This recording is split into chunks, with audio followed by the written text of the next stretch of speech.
Hello friends, welcome to film talkies. எல்லாரும் எப்படி இருக்கீங்க? நல்லா இருக்கீங்களா? சரி, ஓகே.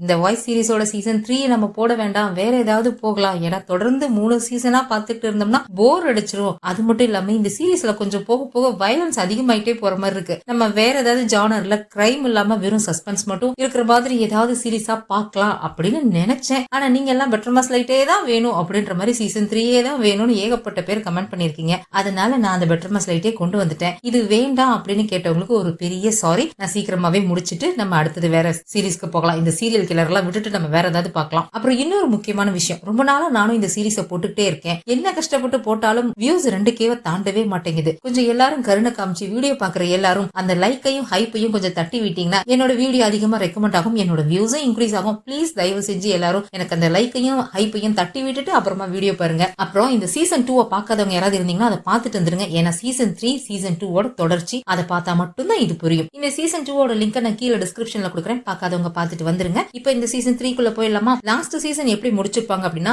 அந்த மாஸ்க் மேனான பேங்க் ஜேஸ்வை அரெஸ்ட் பண்ண போனப்ப அவன் ஹீரோவை ஒரு மாதிரி ப்ரோவோக் பண்ணிருப்பான். ஒழுங்கா என்ன கொன்னுடு, என்ன மட்டும் நீ கொல்லாம விட்டேன்னு வச்சுக்கோ, நான் கங்ஜோவை கொன்னுடுவேன் அப்படின்ற மாதிரி சொல்லியிருப்பான். ஆனா அவனை கொன்னுட்டா நாம கொலகாரனா மாறிடுவோம் அப்படிங்கறதுனால அவனை கொல்ல மாட்டான். நீங்க கடைசி வரைக்கும் மென்டல் ஹாஸ்பிட்டல்ல கடந்து கஷ்டப்படணும் அப்படின்ற மாதிரி ஹீரோ சொல்லி இருந்திருப்பாரு. அதனால அவன் கங்ஜோவுக்கு பாம்பு வச்சு வெடிக்க வச்சுட்டான். இது அத்தனையும் ஹீரோக்குள்ள இருக்கிற அந்த சைக்கோவை வெளியில கொண்டு வரணும்ன்றதுக்காக இவனுங்க பண்ண முயற்சி மட்டும்தான். சோ ஹீரோ சைக்கோவா மாறினாரா, கங்ஜோக்கு பாம்பு வெடிச்சதுல என்னாச்சு அப்படிங்கறத இன்னைக்கு இந்த சீசன் 3 பார்த்து தெரிஞ்சுக்கலாம். இப்ப அப்படியே இந்த சீசனோட ஃபர்ஸ்ட் எபிசோடுக்குள்ள போனோம்னா, கடைசியா கங்ஜோக்கு பாம்பு வெடிச்சது ஜூன் மாசம் 2018. இப்போ ஏப்ரல் மாசம் 2019 நடக்கிற சம்பவத்தை தான் காமிக்கிறாங்க. வழக்கமா இந்த சீரீஸ்ல ஃபர்ஸ்ட் சீனாவே எப்பவும் ஒரு சீரியல் கில்லர் யாரையாவது கொலை பண்றதை தான் காமிப்பாங்க. இந்த சீசன்ல மட்டும் மாற்றம் வந்துருமா என்ன? அதையே தான் காமிக்கிறாங்க. ஆனா சம்பவம் நடக்கிறது கொரியாவில இல்ல, ஜப்பான்ல இருக்கிற ஒசாகான்ற சிட்டில. உங்களுக்கு எல்லாம் ஞாபகம் இருக்குன்னு நினைக்கிறேன். நம்ம கதையோட ஹீரோவான டிடெக்டிவ் டாங்கு ஜப்பான்ல இருக்க இந்த ஒசாகான்ற சிட்டில தான் பிறந்திருப்பான். அங்க அவங்க அப்பா ஒரு கொலை கேஸ்ல மாட்டினதுக்கு அப்புறம் அங்க இருந்து தப்பிச்சு இவங்க கொரியாக்கு வந்திருப்பாங்க. இப்ப அதே ஜப்பான்ல இருக்க ஒசாகான்ற சிட்டியை தான் காமிக்கிறாங்க. நைட் டைம் ஒரு வேர் ஹவுஸ் போல இருக்கு. அங்க எவனோ ஒருத்தன் முகத்துல பொம்மை மாஸ்க் மாதிரி ஒண்ணு மாட்டி இருக்கா. உச்சந்தலையில இருந்து உள்ளங்கால் வரைக்கும் கவர் பண்ற மாதிரி ஒரு ரெயின் கோட்டை மாட்டிட்டு இருந்திருக்கான். உடம்புல ஒரு இடம் கூட தெரியவே இல்ல. ஒரு பொண்ணு அந்த ரூமோட அந்தரத்துல கட்டி தொங்க விட்டுருக்கான். அதுவும் கம்பி மாதிரி இருக்கு, மீன் பிடிக்கிறதுக்கு யூஸ் பண்ற கம்பின்னு நினைக்கிறேன். உடம்பு பூரா அங்கங்க அந்த கம்பியை கட்டி அந்த கம்பியோட இன்னொரு எண்டை ஏதோ ஒரு மிஷின்ல மாட்டி வச்சிருக்கான். அந்த பொண்ணு வந்து ஒரு ஆர்டிஸ்டாமா, பேரு யகிகோ. அந்த பொண்ணு ஏதோ தப்பு பண்ணிட்டா, நீ என்ன தப்பு பண்ணன்றத கன்ஃபஸ் பண்ணு அப்படின்ற மாதிரி சொன்னா, நான் எந்த தப்பும் பண்ணல, நான் என்ன பண்ணனே எனக்கு தெரியல அப்படின்ற மாதிரி சொல்றான். நீ சொல்ல மாட்டல, அப்ப சரி உனக்கான தண்டனை கொடுத்துட வேண்டியதான் அப்படின்னு சொல்லிட்டு அவன் ஏதோ ஒரு லிவரை போய் புடிச்சு இழுக்கிறான். அந்த மிஷின் எல்லாம் ஓட ஆரம்பிக்குது. அந்த பொண்ணு உடம்புல கட்டி இருக்க அந்த கம்பி எல்லாம் இருக்க ஆரம்பிக்குது. அந்த பொண்ணு கத்துன்னு கத்திக்கிட்டு இருக்கா. அவன் உடம்புல எந்த பார்ட்டுமே வெளியில தெரியற மாதிரியே இல்ல. அவனோட மணிக்கட்டு மட்டும்தான் தெரியுது. அந்த மணிக்கட்டுல அவன் ஏதோ டாட்டூ போட்டிருக்கான். ஜாப்பனீஸ் லெட்டர்ஸ்ல ஏதோ ஒரு வார்த்தை தான் டாட்டூவா போட்டிருக்கான். அது என்ன அர்த்தம்னு தெரியல. அப்படியே கட் பண்ணா எவனோ ஒருத்தன் ரோட்ல தட்டு மாதிரி நடந்து போயிட்டே இருக்கான். அவனோட கையில இதே வார்த்தை டாட்டூ குத்தி இருக்கு. அவன் கையில ரத்தமா ஒழுகிட்டு இருக்கு. ஒருவேளை இந்த கில்லர் தான் மேல போட்டிருந்த வேஷத்தெல்லாம் களைச்சிட்டு நடந்து போறானா என்னன்னு தெரியல. ஏன்னா இவனோட முகத்தை நமக்கு காமிக்கல. இப்ப அப்படியே ஒசாக்கால இருந்து ஒரு பிளைட்டை பிடிச்சு கொரியாக்கு வந்தோம்னா நம்ம கங்ஜோவை தான் காமிக்கிறாங்க. கங்ஜோக்கு பாம்பு பிளாஸ்ட்ல ஒண்ணும் ஆகல, நல்லா தான் இருக்கா போல இருக்கு. அவ இப்போ ஒரு ஜிம்ல எக்ஸசைஸ் பண்ணிட்டு இருக்கா. அப்ப கங்ஜோ அன்னைக்கு நடந்த சம்பவங்களை யோசிச்சு பாத்துக்கிட்டு இருக்கா. அன்னைக்கு ஹாஸ்டல்ல ஏதோ ஒரு குட்டி பையன் உள்ள மாட்டிக்கிட்டு இருக்கிற மாதிரி சத்தம் கேட்கவும் இவ அந்த ஹாஸ்டலோட பேஸ்மெண்ட்டுக்குள்ள போவா. அங்க ஒரு கபோர்ட்ல இருந்து தான் ஒரு பையன் கத்துற சத்தம் கேட்டிருக்கும். இவளும் போய் அந்த கபோர்டை ஓபன் பண்ணி பாத்துருப்பா. அங்க ஒரு ரெக்கார்டர் தான் இருந்திருக்கும், எந்த பையனும் இல்ல. இவ பாட்டுக்கு போய் அந்த ரெக்கார்டரை எடுக்க போய் அங்க இருந்த பொம்மை ட்ரிகர் ஆகி அந்த பொம்மையோட கனெக்ட் பண்ணி வச்சிருந்த பாம்பும் ட்ரிகர் ஆயிருக்கும். கண்ணிமைக்கிற நேரத்துல அந்த பாம்புல கவுண்டிங் கடகடன்னு ஓடி முடிஞ்சு 0 வந்து நின்றுக்கும். 0 வந்தா உடனே பாம்பு பிளாஸ்ட் ஆயிடும்ல. இவளுக்கு என்ன பண்றதுன்னு தெரியாம அவ பாட்டுக்கு கண்ணை இருக்க முடிட்டு நின்னுட்டா. ஆனா அவ பாட்டுக்கு நின்னு அங்க பாம்பு வெடிக்கவே இல்ல. என்னடா இது, பாம்பு வெடிக்கலையே அப்படின்னு சொல்லிட்டு கண்ணை திறந்து பாக்குறா. அந்த பாம்புல இன்னமும் 0 அப்படின்ற மாதிரி தான் டைமர் காமிச்சிட்டு இருக்கு. பாம்பு வெடிக்கவே இல்ல. இவ ஒன்னும் புரியாம பாத்துக்கிட்டு இருக்கும் போதே ரெஸ்கியூ டீம்ல இருந்து ஒரு ஆபீசர் அங்க வந்து, மேடம் இங்கெல்லாம் நிக்காதீங்க, வாங்க வெளியே போலாம் அப்படின்னு சொல்லிட்டு அவளை அங்க இருந்து கூட்டிட்டு போலான்னு பாக்கும்போதுதான் இவ கவனிக்கிறா, அந்த பாம்புக்கு நேர் எதிர்த்தாப்புல ஒரு சிசிடிவி கேமரா இருக்கு. இவங்க அந்த பேங்க் ஜேஸோ யாரையோ ஹாஸ்டேஜா புடிச்சு வச்சிருக்கான்னு வந்து பார்த்தப்பவே அங்க அவன் ஒரு சிசிடிவி கேமரா வச்சு வாட்ச் பண்ணிட்டு இருக்கான்றத பாத்துருப்பாங்க இல்லையா? அதே மாதிரிதான் இங்கேயும் எவனோ சிசிடிவி கேமரா வச்சு இங்க நடக்கிறதெல்லாம் வாட்ச் பண்ணிட்டு இருக்கான். அப்போ இது டைம் பாம்பு கிடையாது, ரிமோட் மூலியமா ஆபரேட் பண்ற பாம்பு. எவனோ ஒருத்தன் இங்க நடக்கிறத அங்க பாத்துக்கிட்டு இருக்கான், அவங்கிட்ட தான் ரிமோட் இருக்கணும் அப்படின்ற மாதிரி இங்க கஞ்சம் யோசிச்சுட்டு இருக்கா. அதே மாதிரிதான் அங்க வெளியே இந்த ஜப்பான்காரனுங்க 2 பேர் கருப்பு கலர் கார்ல சுத்திட்டு இருந்திருப்பானுங்க இல்லையா? அவனுங்க தான் இங்க நடக்கிற சம்பவத்தை போன்ல வீடியோவா பாத்துட்டு இருக்கானுங்க. அவன் கையில தான் ரிமோட்டும் இருக்கு. அவன் அதை பார்த்ததும் டக்குனு ரிமோட் ஆன் பண்ணிடுறான். இங்க கஞ்சோ அதை யோசிச்சு முடிக்கிறதுக்குள்ளே அங்க பாம்பு வெடிச்சிருது. கஞ்சோ அந்த ஆபீசர் 2 பேருமே அங்க இருந்து பறந்து வந்து விழுறாங்க. கஞ்சோக்கு அந்த பாம்பு பிளாஸ்ட்ல அவளோட கால் உடைஞ்சிருக்கு. அவளோட காதுமே அப்ப ஏதோ அடிபட்டு இருக்கு போல இருக்கு. காதுக்குள்ள கொய்யின்ற சத்தம் மட்டுமே கேட்டுட்டு இருந்திருக்கு. அதெல்லாம் இப்ப அவ யோசிச்சு பாத்துக்கிட்டு இருக்கா. ஆனா என் கஞ்சோ இருக்கிறது ஜிம்ல கிடையாது, அவ ஒரு ரீஹாப் சென்டர்ல இருக்கா. அந்த பாம்பு பிளாஸ்ட்க்கு அப்புறம் அவ இந்த ரீஹாப் சென்டர்ல தான் ட்ரீட்மெண்ட் எடுத்துக்கிட்டு இருக்கா போல இருக்கு. அங்கதான் அவ எக்ஸசைஸ் பண்ணிட்டு இருக்கா. இவ எக்ஸசைஸ் பண்ணிட்டு இருக்கிறத 2 டாக்டர்ஸ் நின்னு பாத்துட்டு இருக்காங்க. இந்த பொண்ணு இந்த ஹாஸ்பிட்டலுக்கு வந்தப்ப அவளோட கண்டிஷனை பார்த்துட்டு இவ எந்திரிச்சு நடக்கிறதுக்கு வாய்ப்பே இல்லன்னு தான் நினைச்சேன். ஆனா ரொம்ப ஸ்ட்ராங்கா இருக்கா. அதனாலதான் இவ்வளவு சீக்கிரம் இவளால சரியாக முடிஞ்சது அப்படின்ற மாதிரி சொல்லிட்டு இருக்காங்க. இவளுக்கு எல்லாமே சரியாயிடுச்சு. ஆனாலும் இப்பவும் கூட அப்பப்ப திடீர்னு அவளுடைய காதுக்குள்ள அந்த கொய்ன்ற சத்தம் திடீர்னு கேட்கும். அந்த சத்தம் கேட்கும் போது அவளுக்கு வேற எந்த சத்தமுமே கேட்காது அப்படின்ற விஷயத்த அந்த டாக்டர் சொல்லிட்டு இருக்காங்க. ஆனா அந்த பாம் பிளாஸ்ட் நடந்தப்ப அவங்க கங்ஜோவை காப்பாத்திட்டாங்க. ஆனா அந்த சம்பவத்துல ஹீரோவை தொலைச்சிட்டாங்க. அவன் எங்க போனானே தெரியல. அவனை யாரோ கிட்னாப் பண்ணிட்டு போயிட்டாங்க. அந்த டாக்டர் ஃபேவர் அப்படின்னு ஒரு வெப்சைட் இருந்துச்சு இல்லையா, அந்த வெப்சைட்டை சேர்ந்தவங்க தான் ஹீரோவை கிட்னாப் பண்ணிட்டு போயிட்டாங்கன்னு சொல்லி இந்த 10 மாசமா இன்னமும் அவங்க ஹீரோவை தேடிக்கிட்டே தான் இருக்காங்க. அவன் எங்க இருக்கானே தெரியல அப்படின்ற மாதிரி கங்ஜோ வாய்ஸ் ஓவர்ல சொல்லிட்டு இருக்கா. அந்த சமயத்துல எமர்ஜென்சி ஹெல்ப் லைன்ல இருந்து பார்க் கங்ஜோக்கு கால் பண்றான். மேடம், நம்ம டீம் லீடர் டாங்குவை கடத்தி வச்சிருக்கிறதா ஒருத்தன் பிளாக்மெயில் கால் பண்ணிருக்கான். அவனோட போன் லொகேஷன் எந்த இடத்துல இருக்குன்னு சொல்லி ட்ராக் பண்ணியாச்சு. ஒரு கைவிடப்பட்ட பழைய பில்டிங் தான் காமிக்குது. அந்த பில்டிங்க்கு நம்மளோட டிஸ்பாச் டீமையும் பேட்ரோல் டீமையும் அனுப்பி வச்சிருக்கேன் அப்படின்ற விஷயத்தை பார்க் சொல்றான். கங்ஜோவும் டிஸ்பாச் டீம் கூட அவளோட ரேடியோ கூட கனெக்ட் பண்ணிக்கிறான். அங்க டிஸ்பாச் டீம்ல நம்ம ஜூங்கியும் கிம் தானே இருக்காங்க. அவங்க பேட்ரோல் போலீஸோட அந்த கைவிடப்பட்ட பில்டிங்க்கு போறாங்க. அங்க போய் தேடி பாக்குறாங்க. யாரும் இருக்கிற மாதிரியே தெரியல. ஒரு ரூம் கிட்ட ஹீரோவை பத்தின போட்டோஸ், அவனை பத்தி ரிலீஸ் ஆன ஆர்டிகல்ஸ் எல்லாமே ஒட்டி வச்சிருக்கு. அந்த ரூம்குள்ள போய் பாக்குறாங்க. ஒரு பொம்மையை செஞ்சு அந்த பொம்மைக்கு ஹீரோவோட போட்டோ ஒட்டி அந்த பொம்மையை டார்ச்சர் பண்ணி வச்சிருக்கான். எவனோ பிராங்க் கால் பண்ணி ஏமாத்திருக்கான் அப்படிங்கிறது நல்லா தெரியுது. ஆனா அவனுக்கு ஹீரோ மேல கோவம் நிறைய இருக்குங்கிறதும் தெரியுது. அந்த சமயத்துல கண்ட்ரோல் ரூம்ல ஒரு விஷயம் கண்டுபிடிக்கிறாங்க.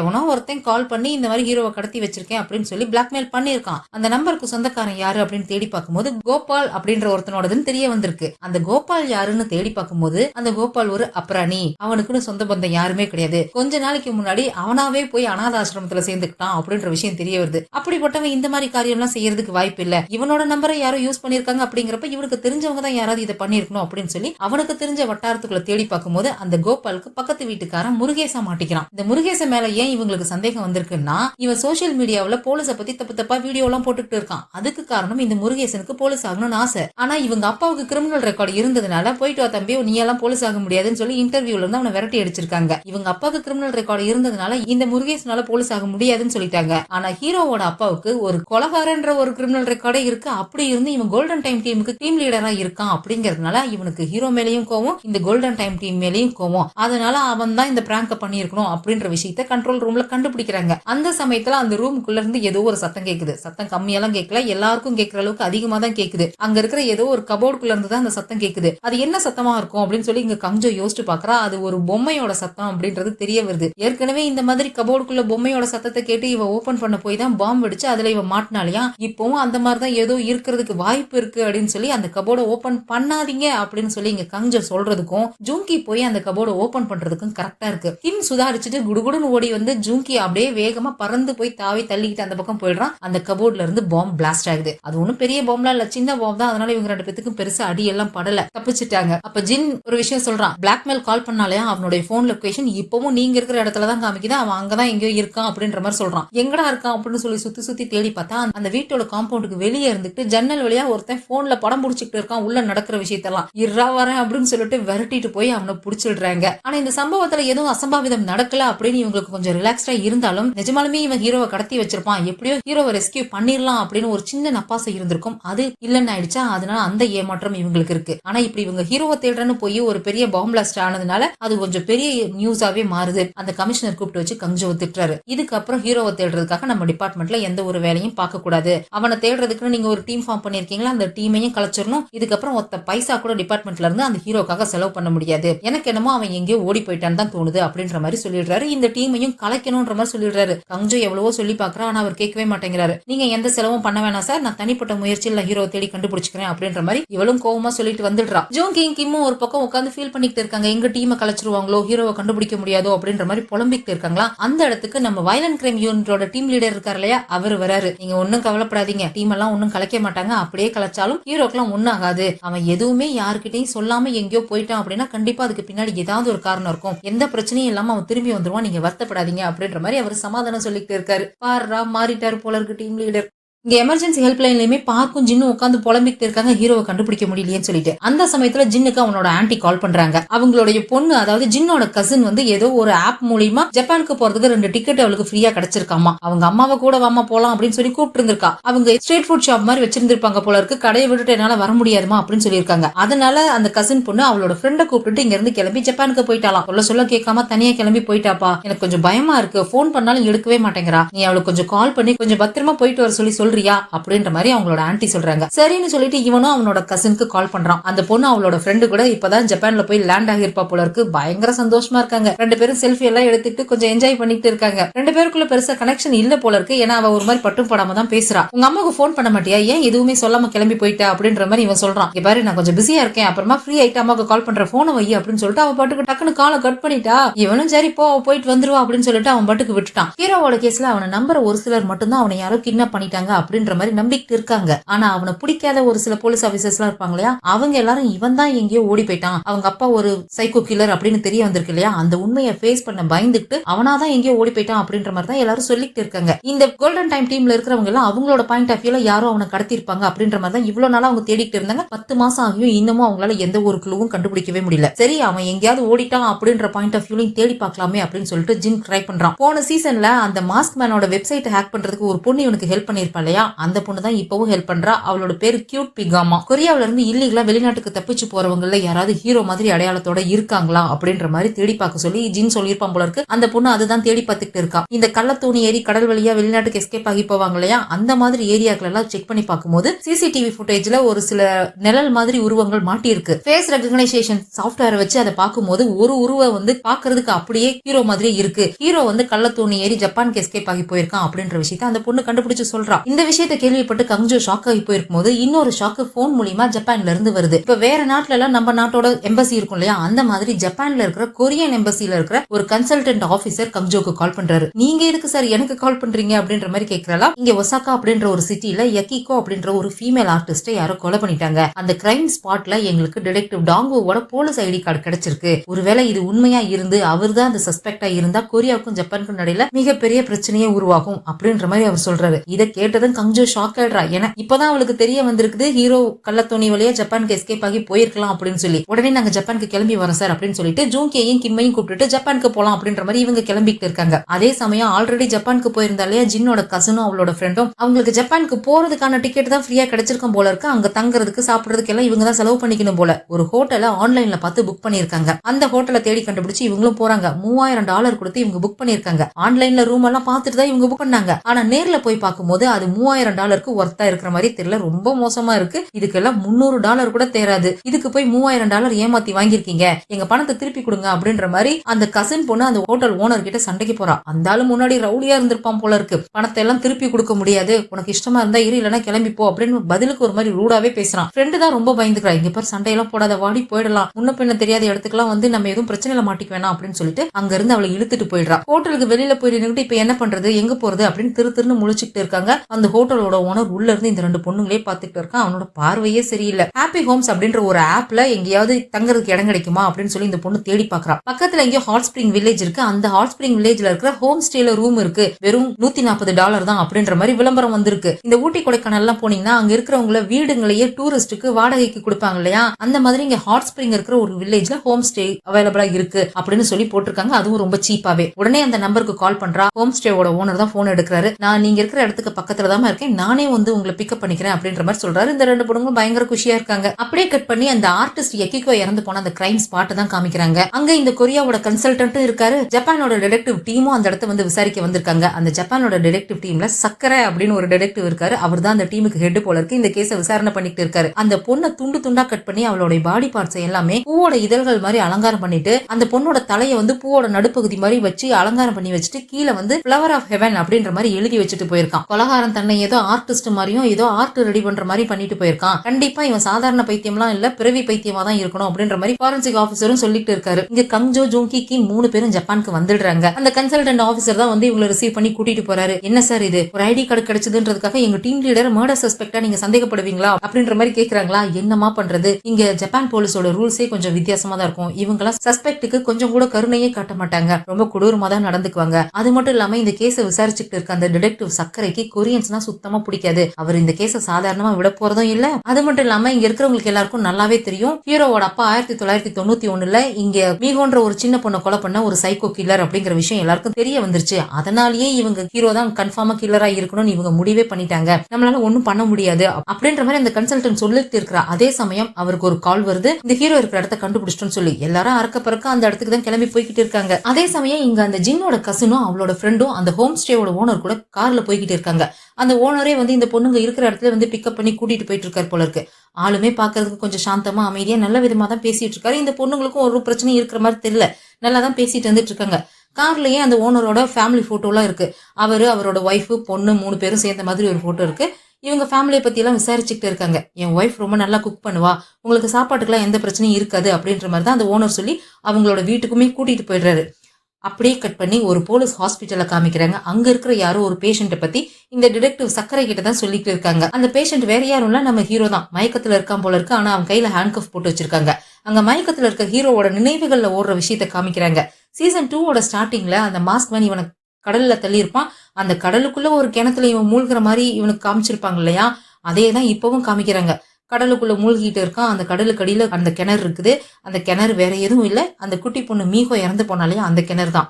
அந்த கிணத்துக்குள்ளேயும் இவன் மூழ்கிட்டு இருக்கான். அப்ப அவன் கண் முழிச்சு பாக்குறான், கிணத்துக்குள்ள போயிட்டு இருக்கோன்றது அவனுக்கு தெரியுது. அங்கிருந்து வெளியே போகணும் அப்படின்னு சொல்லி அவன் ட்ரை பண்ணும்போது அவனோட காலை யாரோ பிடிச்சி உள்ள இழுக்கிற மாதிரி இருக்கு. யாருடான்னு குடிஞ்சு பாக்குறான், அதுவும் ஹீரோ தான். ஹீரோவோட காலை பிடிச்சி உள்ள இழுத்துக்கிட்டு இருக்கான் போல இருக்கு. அங்கிருந்து எப்படியா தப்பிச்சு வெளியே போயிடணும் அப்படின்னு சொல்லி இவன் தத்தளிச்சுட்டு இருக்கான். இங்க நிஜத்துல மயக்கத்துல இருந்து கண் முழிச்சு எந்திரிக்கிறான். எந்திரிச்சு பார்க்கும்போது அவன் கையில ஹேண்ட் கஃப் போட்டிருக்கிறத பார்த்துட்டு ஒரு மாதிரி பயங்கரமா டென்ஷன் ஆயிடுறான். கத்துன்னு கத்துறான்.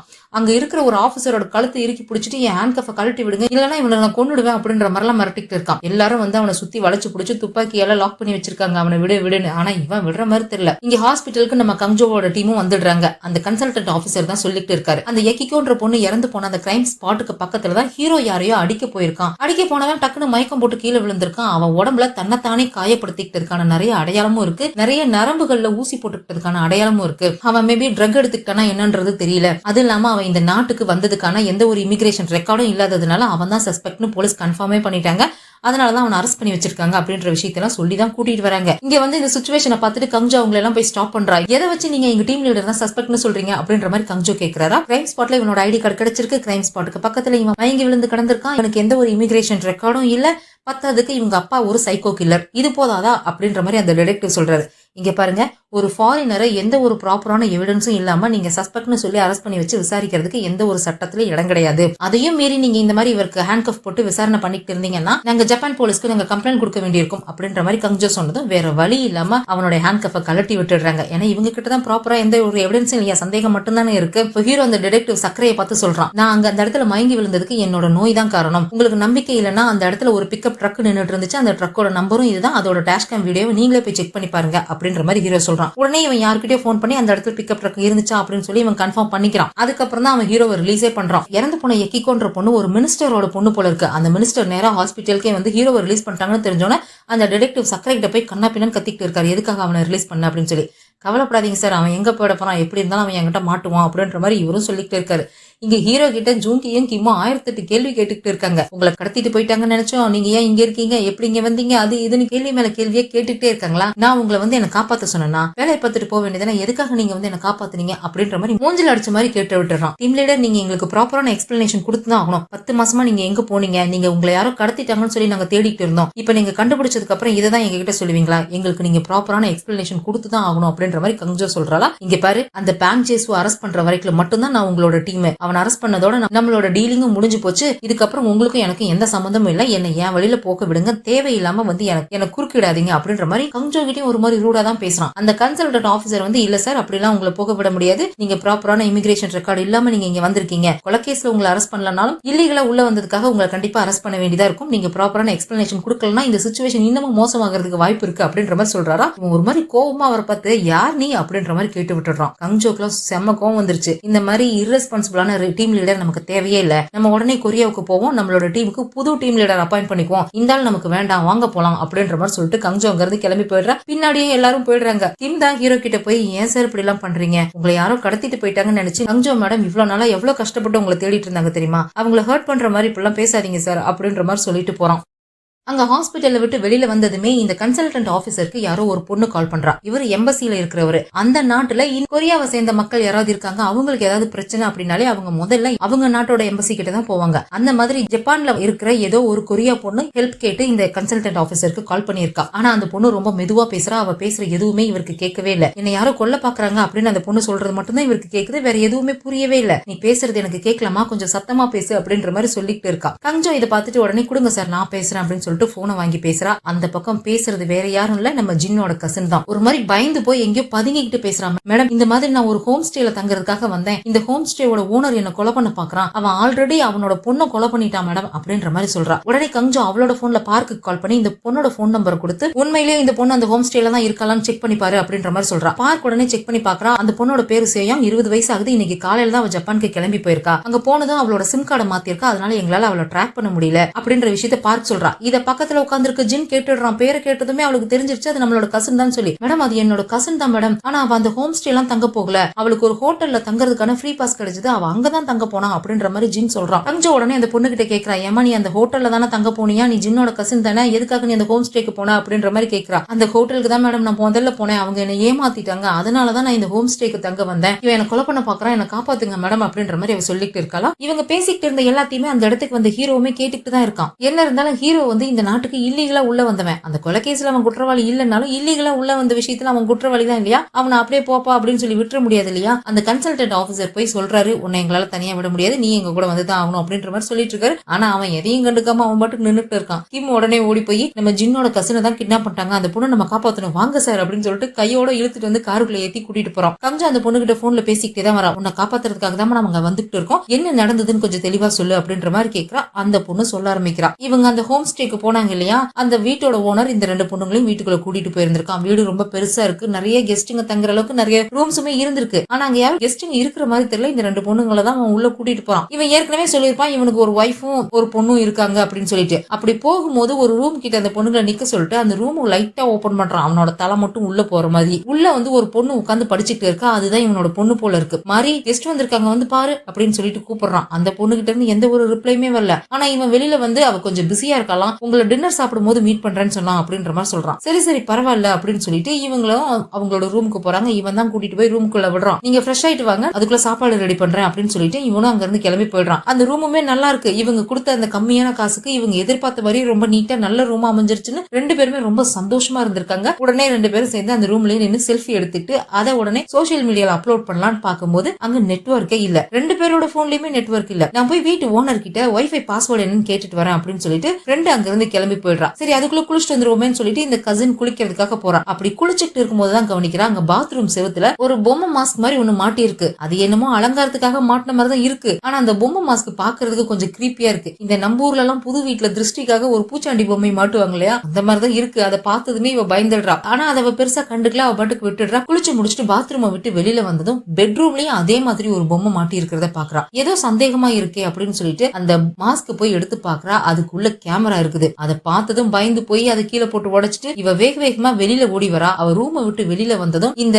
வீட்டு ஓனரோட ஃபேமிலி போட்டோ ஒண்ணு அங்க ஹால்வேல மாட்டி இருக்கு. இதே போட்டோ தான் அவங்க கார்லயும் பாத்திருப்பாங்க. ஆனா அப்ப அந்த போட்டோவை சரியா நோட் பண்ணிருக்க மாட்டா. இப்பதான் இந்த போட்டோவை நல்லா பாக்குறா. அங்க அவனுக்கு ஒரு ஒய்ஃப் ஒரு பொண்ணுன்னு இருந்தாங்க இல்லையா, அவங்க 2 பேரோட முகத்துக்கு மேல புதுசா வேற யாரோட முகத்தையும் கட் பண்ணி ஒட்டி வச்ச மாதிரி இருக்கு. அதை பார்த்ததுமே இவ பயந்துடுறா. இந்த இடத்துல எதுவுமே சரியில்லை, உடனே ஃப்ரெண்ட பாக்கணும், அவகிட்ட இதெல்லாம் சொல்லணும் அப்படின்னு சொல்லிட்டு வேக வேகமா ஓடி போய் அவ ஃப்ரெண்ட தேடிட்டு இருக்கா. எங்கேயுமே அவளோட ஃப்ரெண்ட காணோம். ஒரு ரூமா போய் தேடி பார்த்துட்டு இருக்கும் போதே எங்கேயோ எதையோ போட்டு அடிக்கிற மாதிரி சத்தம் கேட்டிருக்கு. எங்க இந்த சத்தம் கேக்குது அப்படின்னு சொல்லிட்டு இவன் இந்த சத்தத்தை ஃபாலோ பண்ணிக்கிட்டே போய் பார்க்கும்போது ஒரு ரூம்குள்ள இருந்து தான் அடிக்கிற சத்தம் கேட்டுட்டு இருக்கு. அங்க இருந்து இந்த வீட்டோட ஓனரும் பேசுறான். பொண்ணுன்னா அப்பாவோட பேச்சை கேட்கணும், என்ன பொண்ணுங்க நீங்களாம் அப்பாவோட பேச்சையே கேட்க மாட்டேங்கிறீங்க அப்படின்னு பேசிக்கிட்டே அந்த ஆளுதான் அடிக்கிறான். என்னடா நடக்குது அப்படின்னு சொல்லிட்டு இவ ஜன்னல் வழியா எட்டி பாக்குறா. அங்க இருக்கிறது அந்த ஓனரோட பொண்ணு எல்லாம் கிடையாது, இவளோட ஃப்ரெண்டு தான் இருக்கா. ஆனா அவ கடக்கிற நிலைமைய பார்க்கும்போது அவ உயிரோட இருக்கிற மாதிரியே தெரியல. அவன் போட்டு அந்த பொண்ணு அடி அடின்னு அடிச்சுட்டு இருக்கான். அவ்வளவுதான், இவளுக்கு உயிரே இல்ல. சத்தம் போடாம நைஸா அங்க இருந்து திரும்பி வந்துடணும் அப்படின்னு சொல்லிட்டு அங்க இருந்து மெதுவா வந்துடுறா. ஆனாலும் ஏதோ இவனுக்கு சத்தம் கேட்டுருச்சு போல இருக்கு. சந்தேகப்பட்டு திரும்பி பாக்குறான். யாரோ வந்து பார்த்த மாதிரி அவனுக்கு தோணுது. உடனே இவன் தான் அங்க கேமரா வச்சிருக்கான் இல்லையா,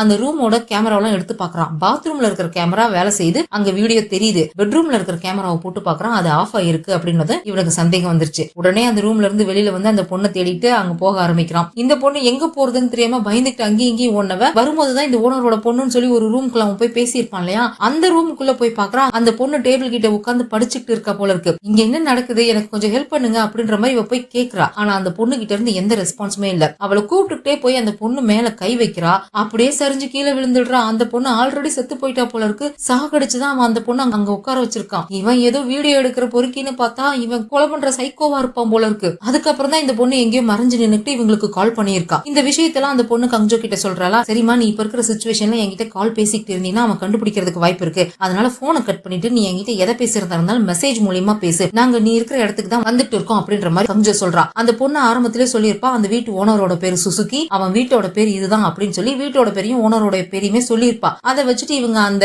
ஹாட் ஸ்பிரிங் இருக்கிற வில்லேஜ்க்கு கிளம்பி வந்துட்டு இருக்காங்க. இவ உடனே கொரியாவில் இருக்கிற பார்க்கு கால் பண்ணி உடனே நம்ம டிடெக்டிவ்ஸோட போன் எல்லாத்தையுமே நான் வாக்கி டாக்கியா மாத்த போறேன், எல்லாரோட போன் நம்பரையும் நம்ம கால் சென்டரோட நெட்வொர்க்கோட கனெக்ட் பண்ணு அப்படின்ற மாதிரி சொல்றா. உடனே அவ கனெக்ட் பண்ணிடுறா. இவங்க எல்லாரோட போனையுமே வாக்கி டாக்கி மாதிரி கனெக்ட் பண்ணிக்கிறாங்க. அந்த சமயத்துல ஹீரோக்கு ஒரு போன் வருது. அவன் போனை வைப்ரேஷன்ல போட்டு வச்சிருக்கான், யாருக்குமே கேட்கல. இவன் டக்குன்னு நைஸா எடுத்துடுறான், யாருக்குமே தெரியாத மாதிரி தான் அவன் போன் பேசுறான். எல்லாம் எப்படி போயிட்டு இருக்கு அப்படின்ற மாதிரி கேக்குறான். யாருக்கிட்ட கேட்டான்னு தெரியல, அவங்க என்ன பதில் சொன்னாங்கன்னு தெரியல. இவங்க அந்த வில்லேஜ்க்கும் வந்துடுறாங்க. இந்த பொண்ணு சொன்ன வீட்டோட பேரு ஓனரோட பேரு இதெல்லாம் வச்சு ஒரு வீட்டையுமே கண்டுபிடிச்சிடுறாங்க. இதுதான் அந்த வீடு அப்படின்னு சொல்லிட்டு அதுக்குள்ள பெட்ரோல் போலீஸ்மே அந்த இடத்துக்கு வந்துடுறாங்க. எல்லாரும் அந்த வீட்டை சர்ச் பண்றதுக்காக போறாங்க. ஆனா கங்ஜோவை வர வேண்டாம்னு சொல்லிடுறாங்க. உனக்கு இன்னும் உடம்பு சரியாகல, நீ இங்கே இருந்து அந்த பொண்ணு கிட்ட பேச்சு கொடுத்துட்டே இரு, நாங்க போய் செக் பண்றோம் அப்படின்னு சொல்லிட்டு இவங்க எல்லாம் அந்த வீட்டை செக் பண்றதுக்காக போறாங்க. இவ உடனே அந்த பொண்ணு கிட்ட மெசேஜ் மூலமா இன்ஃபார்ம் பண்றா, போலீஸ் அந்த வீட்டுக்கு வந்துட்டாங்கம்மா, நீ அங்கேயே இரு, உன்னை உடனே கண்டுபிடிச்சிருவாங்க அப்படின்னு சொல்லி இன்ஃபார்ம் பண்ணிடுறா. ஆனா ஹீரோ எங்கேயும் போகல, அவன் காருக்குள்ளே தான் உட்காந்துருக்கான். அவன் இந்த கேஸ்குள்ள இன்வால்வ் ஆக முடியாது, ஏன்னா அவன் இப்போ ஒரு குற்றவாளி இல்லையா. அவன் இதையெல்லாம் பார்த்துட்டு நீ இன்னும் மாறவே இல்ல, இப்பவும் அடுத்தவங்க உயிரை காப்பாத்துறதுக்காக ஓடிக்கிட்டே தான் இருக்க அப்படின்ற மாதிரி சொல்றானா. பின்ன வேற என்ன பண்ண சொல்ற, 10 மாசத்துக்கு முன்னாடி பார்த்த ஒரு ஆள் 10 மாசம் கழிச்சு பார்க்கும்போது டோட்டலா வேற ஆள் மாதிரி மாறி இருக்கணும்னு சொல்றியா அப்படின்ற மாதிரி சொல்றா. நீ அடுத்தவங்க என்ன நினைக்கிறாங்கன்றதை எப்பவும் யோசிக்கவே மாட்ட, எதிர்த்தாப்புல இருக்கிற எல்லாத்தையும் அவ்வளவு ஈஸியா நம்பிடாத அப்படின்ற மாதிரி சொல்றான். கங்ஜோ தான் அவளோட போனை வாக்கி டாக்கி மாதிரி கொரியாவில் இருக்கிற கால் சென்டரோட கனெக்ட் பண்ணி வச்சிருக்கா இல்லையா. இப்ப இவங்க பேசினதை அங்க எல்லாருமே கேட்டுடுறாங்க. இது டீம் லீடரோட குரல், டீம் லீடர் கிடைச்சிட்டாரா அப்படின்னு சொல்லி அங்க கால் சென்டர்ல இருக்கிற எல்லாரும் சந்தோஷப்பட்டுட்டு இருக்காங்க. ஜின்னெல்லாம் அழவே ஆரம்பிச்சிடுறான். டீம் லீடர் நீங்க கிடைச்சிட்டீங்களா, என் கசனோட உயிரை காப்பாத்துங்க டீம் லீடர் அப்படின்ற மாதிரி அழுதுட்டு இருக்கான். டீம் லீடர்லாம் இந்த கேஸ்க்குள்ள இப்ப வர முடியாது, நீ தான் எதை பண்றதா இருந்தாலும் பண்ணணும். அந்த பொண்ணு ஹாப்பி ஹோம்ஸ் அப்படின்ற ஒரு ஆப் மூலியமா தான் இந்த வீட்டை புக் பண்ணிருக்கா, அந்த ஆப்பை பத்தி கொஞ்சம் ஹிஸ்டரி எடு அப்படின்ற மாதிரி சொல்றா. இங்க நம்ம டிடெக்டிவ்ஸ் எல்லாம் அந்த வீட்டுக்குள்ள போய் தேடிட்டு இருக்காங்க. அதே மாதிரி அந்த கில்லரும் அந்த வீடு பூரா அந்த பொண்ணை தேடிட்டு இருக்கான். 2 பேருமே தேடிட்டு இருக்காங்க. எப்படி 2 பேரும் மீட் பண்ணிக்காம இருக்காங்கன்னு தெரியல. ஆனா இங்க டிடெக்டிவ்ஸ் தேடிட்டு இருக்கிற வீட்டுல நிறைய கெஸ்ட் எல்லாம் இருக்காங்க. ஒவ்வொரு கெஸ்ட் ரூமா திறந்து அவங்களை டிஸ்டர்ப் பண்ணிட்டே தான் போய்கிட்டு இருக்காங்க. இங்க அந்த பொண்ணு மெசேஜ் பண்றா, இங்க எந்த டிடெக்டிவுமே வரல, நீங்க எங்க போனீங்க, தப்பான இடத்துக்கு எதுவும் போயிட்டீங்களா, நான் இங்க எந்த டிடெக்டிவுமே பார்க்கல, எனக்கு ஜன்னல் வழியா வெறும் மரம் மட்டும் தான் தெரியுது அப்படின்னு சொல்றா. கங்ஜோக்கு பெரிய ஷாக்கு. ஏன்னா இப்ப இவங்க நின்னுட்டு இருக்கிற இடத்துல மரமே இல்ல, சுத்தி சுத்தி ஏகப்பட்ட வீடு தான் இருக்கு. இவங்க தப்பான இடத்துக்கு வந்துட்டாங்களோன்ற ஒரு சந்தேகமும் இருக்கு. இவங்க சந்தேகப்பட்ட மாதிரியே தப்பான இடத்துக்கு தான் வந்திருக்காங்க. ஏன்னா அங்க டிடெக்டிவ்ஸ் தேடிட்டு போன வீட்டுல வேற யாரோ அப்பா பொண்ணுன்னு 2 பேர் இருக்கிறாங்க. அவங்க செம்ம கடுப்பாய் டென்ஷனாய் கத்திக்கிட்டு இருக்காங்க. தப்பான இடத்துக்கு தான் வந்திருக்கோம் அப்படின்ற மாதிரி புரியுது. இவளும் சொல்றா நாங்க தப்பான இடத்துக்கு வந்துட்டோம் அப்படின்னா அந்த பொண்ணு ரொம்ப பயந்து போய் அழவே ஆரம்பிச்சிடுறா. ஆனா அந்த கில்லர் எல்லா ரூமையுமே வளைச்சு தேடிக்கிட்டு இருக்கான். எங்கேயுமே அந்த பொண்ணு மாட்டவே இல்லை. ஏன் இந்த பொண்ணு நின்றுட்டு இருக்கிற ரூமுக்கு வெளியே கூட அவன் நடந்து போறது நல்லா தெரியுது. ஆனா இந்த பொண்ணு மாட்டவே இல்லை. எப்படிடா இந்த பொண்ணு மாட்டாம இருக்கான்னு பார்த்தா கொஞ்ச நேரத்துக்கு முன்னாடி அந்த கில்லரோட பொண்ணு ஒருத்தி படிக்கிற மாதிரியே டேபிள் உட்காந்துருப்பா இல்லையா, அந்த பொண்ணோட ட்ரெஸ் எடுத்து மாட்டிக்கிட்டு இவ அந்த பொண்ணு மாதிரியே உட்காந்துட்டு பேசிக்கிட்டு இருக்கா. இப்ப டிடெக்டிவ்ஸ் இந்த பக்கம் வரல அப்படின்னு தெரிஞ்சதும் இவ கங்ஜோக்கு காலே பண்ணி விட்டுடுறா. சீக்கிரம் வாங்க, எனக்கு பயமா இருக்கு, அவன் எனக்கு கொன்னுடுவான் போல இருக்கு அப்படின்ற மாதிரி சொல்லி அழுதுகிட்டே இருக்கலாம். டக்குன்னு அந்த கில்லர் அவ பின்னாடி வந்து நிக்கிறான். ஓ நீ இங்கதான் இருக்கியா அப்படின்ற மாதிரி சொல்றான். அவ பயந்து கத்தவே ஆரம்பிச்சிடறான். அவன் அந்த பொண்ணை தரன்னு இழுத்துட்டு போறான். இந்த சத்தம் எல்லாம் அங்க கங்ஜோக்கு கேக்குது. இல்ல நான் சீக்கிரம் அந்த பொண்ணை கண்டுபிடிக்கணும், அவ எங்க இருப்பா அப்படின்ற மாதிரி இவ தலையை பிச்சுக்கிட்டு யோசிச்சுட்டு இருக்கா. அப்பதான் இவளுக்கு ஒரு விஷயம் ஞாபகம் வருது. ஸ்டார்டிங்ல இவ அந்த பொண்ணு கிட்ட போன்ல பேசிக்கிட்டு இருக்கும்போது ஒரு சத்தம் ஒண்ணு கேட்டிருக்கும். பேக்ரவுண்ட்ல தண்ணி ஊத்துற சத்தம், கூடவே 2 மூங்கிலால டொக்குன்னு அடிக்கிற சத்தம் கேட்டிருக்கும். இவ உடனே ஹீரோ கிட்ட கேக்குறா, டீம் லீடர் தண்ணி ஊத்துற சத்தம் கூடவே 2 மூங்கில் அடிக்கிற சத்தமும் கேட்டுது, அது என்னது அப்படின்ற மாதிரி கேட்டுடுறா. இவ மறந்து போய் வழக்கமா எப்பவும் கேட்கிற மாதிரி கேட்டுடுறா. ஆனா அப்புறம் தான் இவளுக்கு ஞாபகம் வருது இவன் நம்ம கேஸ்லயே இல்லையே அப்படின்னு சொல்லிட்டு அவ பாட்டு கம்முன்னு திரும்பிக்கிறா. இப்ப நான் எங்க போய் தேடுறது அப்படின்ற மாதிரி இவ இங்க புலம்பிக்கிட்டு இருக்கா. அந்த சமயத்துல இவளுக்கு வழக்கமா காதுக்குள்ள கொயின்னு கேட்கிற சத்தம் வருது. அந்த சத்தம் கேட்டாதான் இவளுக்கு எதுவுமே கேட்காதே, அப்படியே அமைதியா நின்னுட்டு இருக்கா. அந்த சத்தம் ஸ்டாப் ஆன உடனே அங்க ஹீரோ சொல்றான், அது ஷீஷி ஒடோசியோட சத்தம் அப்படின்ற மாதிரி. இந்த கறி வெட்டுறவங்களாம் அவங்களோட வீட்டுல இந்த மாதிரி ஒரு செட்டப் வச்சிருப்பாங்க. இது வந்து ட்ரெடிஷனலான வாட்டர் மில்லோட செட்டப். கூடவே ஒரு குளமும் இருக்கும், மூங்கிலால ஆன பைப்பும் இருக்கும் அப்படின்ற மாதிரி சொல்றான். இது என்னோட ரெசிக்னேஷன் கிஃப்டா வச்சுக்கோ, ஏன்னா இதுக்கப்புறம் நம்ம 2 பேரும் மீட் பண்ண போறதே இல்ல அப்படின்ற மாதிரி சொல்றான். இதோட இந்த ஃபர்ஸ்ட் எபிசோட் முடியுது. இதுக்கப்புறம் என்ன நடந்துச்சுங்கிறத அடுத்த எபிசோட்ல பார்த்து தெரிஞ்சுக்கலாம். இந்த வீடியோ பிடிச்சிருந்தா மறக்காம லைக் பண்ணிடுங்க. அப்படியே எனக்கு ஹைப்பையும் தட்டி வச்சுட்டு ஃபிலிம் டாக்கீஸ்க்கு சப்ஸ்கிரைபும் பண்ணிடுங்க. அடுத்த எபிசோட்ல சந்திக்கலாம். பாய்.